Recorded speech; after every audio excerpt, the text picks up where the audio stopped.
In the beginning, God. In the beginning, God.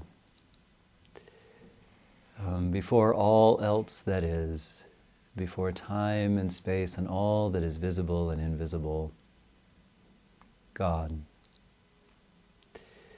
Our word for God is from the Hebrew Elohim, which is the first name of divinity in all of the sacred scriptures, who is a who and not a what.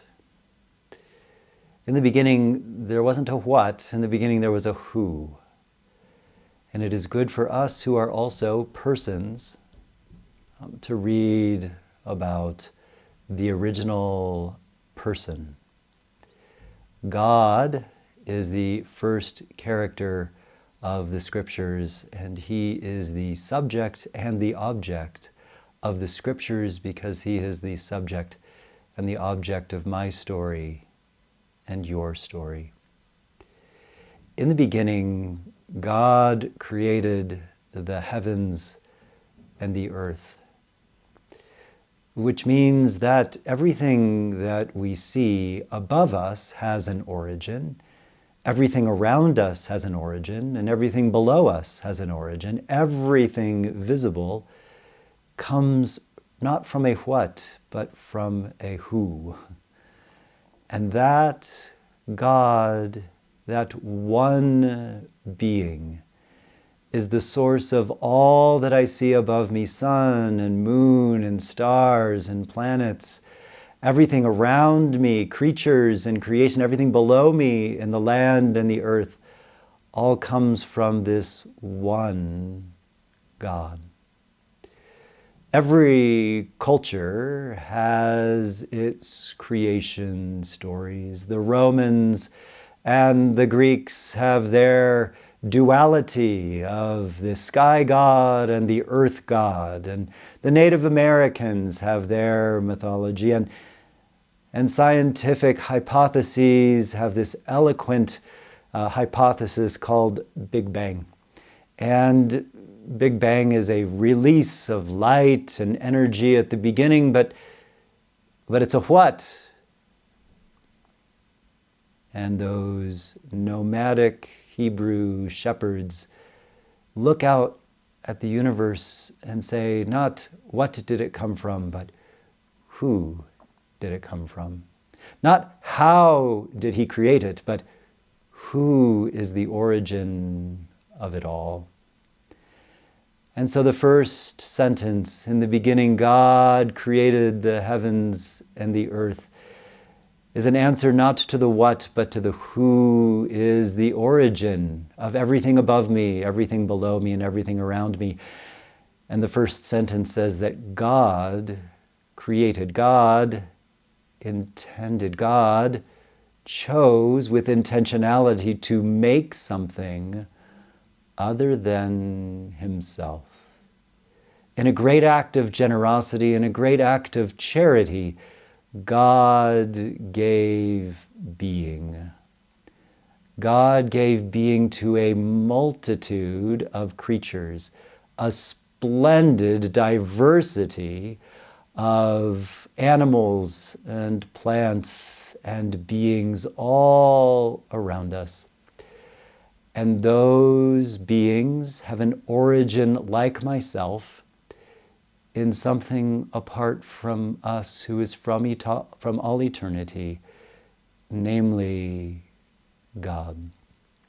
So the first lesson that those nomadic Hebrew shepherds teach us is that who is more important than what or how, and that who is a singularity, not a duality. Unlike other creation myths that sometimes posit that creation comes out of a conflict between two opposing forces, sometimes depicted as a war or as a fight, as a rivalry, there is no rivalry in the one God.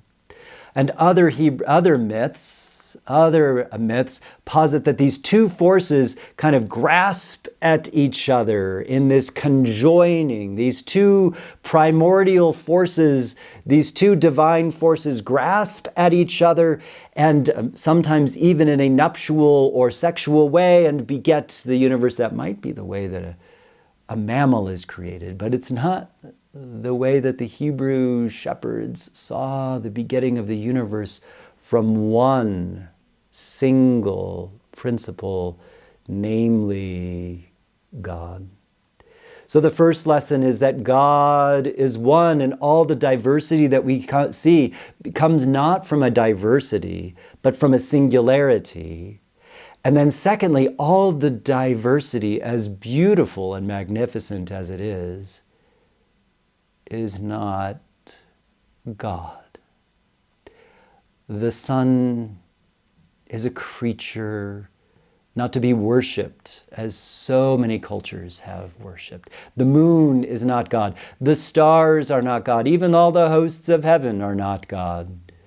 The mountains are not gods to be sacrificed to. The volcanoes do not need to be appeased by our sacrifices. The weather is not God that we petition with sacrifices. And as beautiful as the animals are, whether they are whales or elephants or cows and oxen and bison, none of these things are God. So the first lesson is that God is God and God is one. The second lesson is, as beautiful and majestic as all of these things are, they are not God. But they are treasured by God and willed by God and purposed by God, which brings me to my third lesson from Genesis 1:1. That if God created the heavens and the earth, God is God and I am not. These things do not have their purpose in me. They do not have their telos in me. Their purpose is given to them by God, which is worthy of respect but not worship, but also worthy of respect but not enslavement.